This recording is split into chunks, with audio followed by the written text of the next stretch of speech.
Merhaba arkadaşlar, size bugün bir tarif vereceğim. Çok önemli.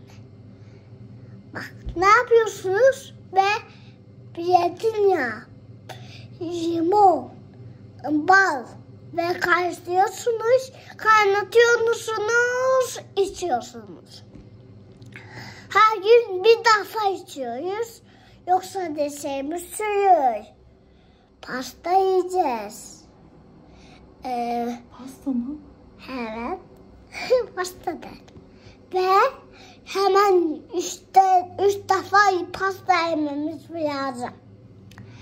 Ve yoksa desemiz sürüyor.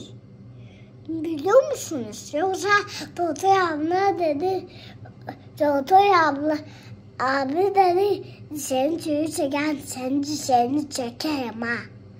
Biz de her gün dişlerim çürümüyor.